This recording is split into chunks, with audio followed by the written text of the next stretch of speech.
In 1923, a visionary South Dakota state historian named Doane Robinson conceived the awe-inspiring notion of erecting a monumental sculpture in the majestic Black Hills. His grand vision entailed immortalizing the iconic figures of Native American heroes and legendary personalities from the American Old West on a towering pinnacle amidst the captivating landscapes of Custer State Park.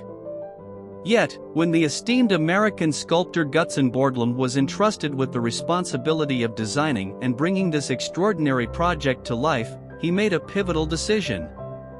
With discerning eyes, Borglum recognized that the original site lacked the fortitude and durability required for such an endeavor, being marred by erosion and instability. Instead, he astutely selected the nearby Mount Rushmore, with its resilient countenance of solid granite, as the perfect canvas for his artistic masterpiece. Moreover, Borglum's ingenious vision encompassed not just the creation of a monumental sculpture, but an embodiment of the first 150 years of the United States. The four colossal heads in the sculpture would symbolize the essence of the nation's remarkable journey: Washington, an indomitable representation of its founding; Jefferson, a testament to its boundless expansion across the vast continent; Roosevelt, an embodiment of its domestic growth and ascent as a global powerhouse; and Lincoln, an enduring tribute to its unwavering perseverance during the turbulent era of the Civil War. Over the span of 14 eventful years, from October 4, 1927, to October 31, 1941, Gutzon Borglum and an awe-inspiring team of 400 skilled workers toiled tirelessly, breathing life into the monumental 60-foot-high, 18 carvings of four revered United States presidents: George Washington, Thomas Jefferson, Theodore Roosevelt, and Abraham Lincoln. The progress of the Mount Rushmore project faced obstacles along the way. There were occasional funding shortages, design complications, and the unfortunate passing of Borglum in March 1941, just a few months before the sculpture's completion.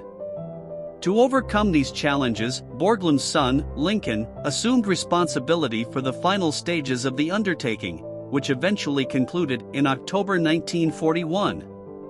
Over a span of 6.5 years, hundreds of workers tirelessly carved the massive stone sculpture using dynamite, jackhammers, chisels, and drills. Borglum employed a technique that involved utilizing explosives to blast away a significant portion of the rock, followed by the drilling of numerous closely spaced holes.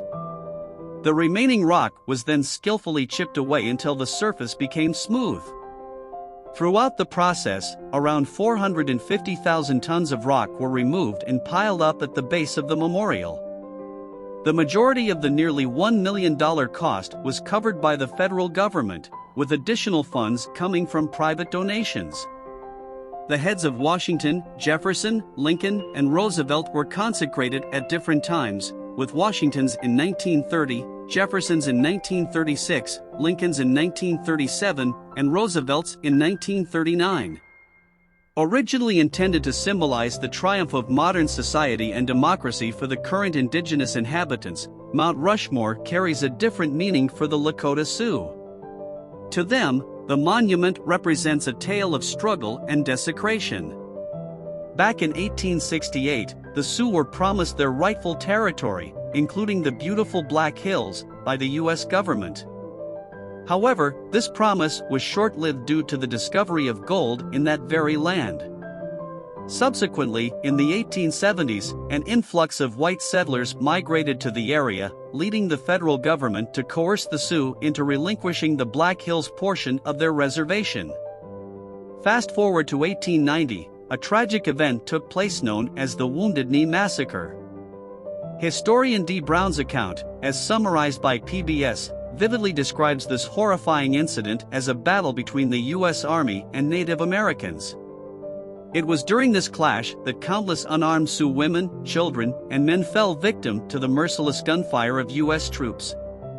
In summary, the U.S. government's initial promise of territory to the Sioux, including the Black Hills, was overshadowed by the allure of gold, resulting in the displacement of the Sioux people from their rightful lands.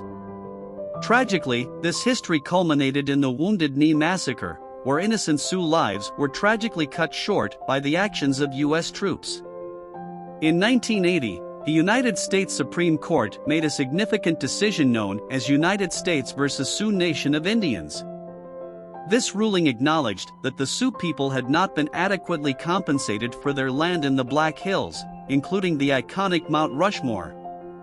Over time, the memorial has become one of the most popular destinations within the National Park Service (NPS), attracting countless visitors and earning its place as a top tourist attraction in the country. To accommodate the 2 million or more annual visitors, various aspects of the site's infrastructure, such as accessibility and visitor facilities and services, have been extensively enhanced and expanded. Among the notable improvements is the Avenue of Flags, which was inaugurated in 1976. This picturesque walkway guides visitors toward the mountain, with flags from all 56 states and territories proudly displayed on both sides. In 1998, a major renovation project added the Grand View Terrace and its amphitheater, offering breathtaking views of the monument from the northern mountainside of the Avenue of Flags. Additionally, the Presidential Trail allows visitors to experience the sculpture up close, while the Lincoln Borglum Museum provides a rich historical narrative of the memorial. The Sculptor's Studio, established in 1939, showcases the tools utilized in the carving process, as well as the scale model used to create the magnificent sculpture. If you enjoyed this video, please consider giving it a thumbs up and subscribing to our channel for more content. Also, don't forget to share this video with your friends. We appreciate your support. Bye.